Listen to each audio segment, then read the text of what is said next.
Chapter 6. Focus on key result areas.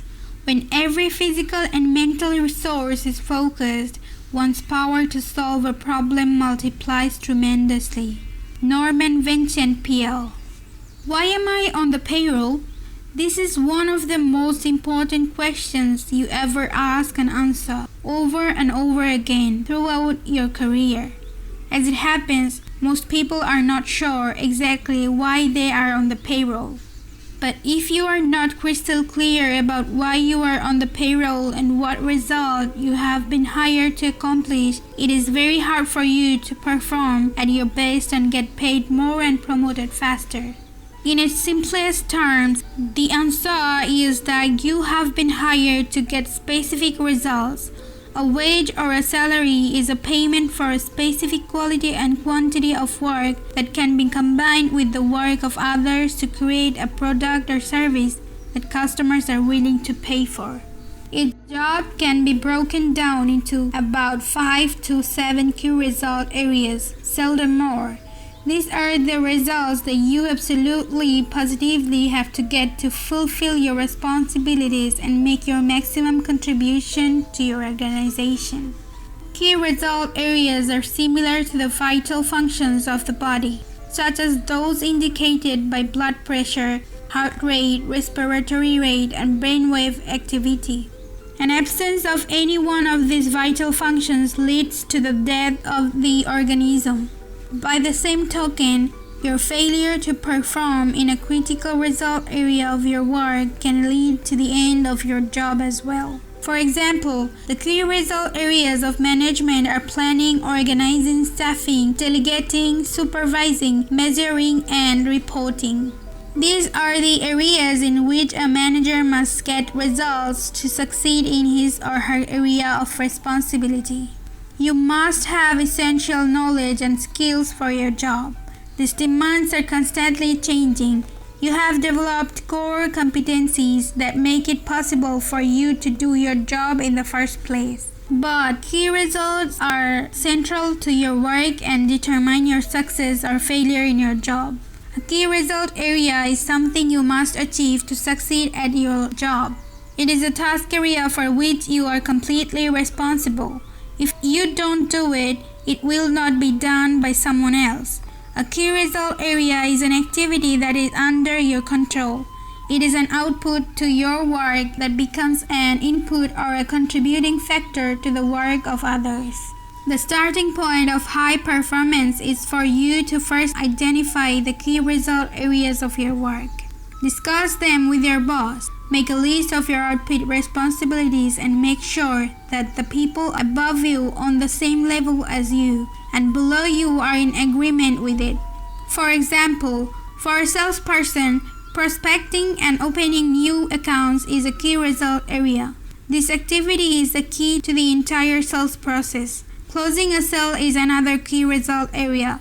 When the sale is made, it triggers the activities of many other people to produce and deliver the product or service. For a company owner or key executive, negotiating a bank loan is a key result area. Hiring the right people and delegating effectively are both key result areas. For a secretary or receptionist, typing a letter or answering the phone and transferring the caller quickly and efficiently are defined as key result areas. People's ability to perform this task quickly and well largely determines their pay and their promotability. Once you have determined your key result areas, the second step is for you to grade yourself on a scale of 1 to 10 in each of these areas. Where are you strong and where are you weak? Where are you getting excellent results and where are you underperforming? Here's the rule.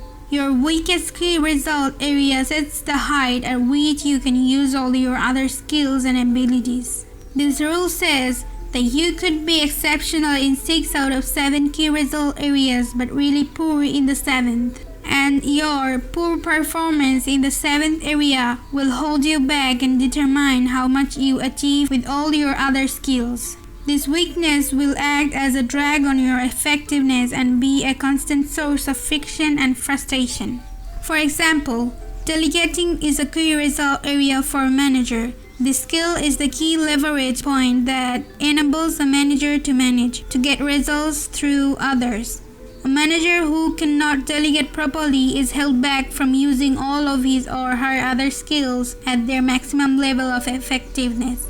Poor delegation skills alone can lead to failure in the job. One of the major reasons for procrastination and delay in the workplace is that people avoid jobs and activities in the areas where they have performed poorly in the past. Instead of setting a goal and making a plan to improve in a particular area, most people avoid that area altogether, which just makes the situation worse. The reverse of this is that the better you become in a particular skill area, the more motivated you will be to perform that function, the less you will procrastinate, and the more determined you will be to get it finished. The fact is that everybody has both strengths and weaknesses. Refuse to rationalize, justify, or defend your areas of weakness. Instead, identify them clearly. Set a goal and make a plan to become very good in each of those areas.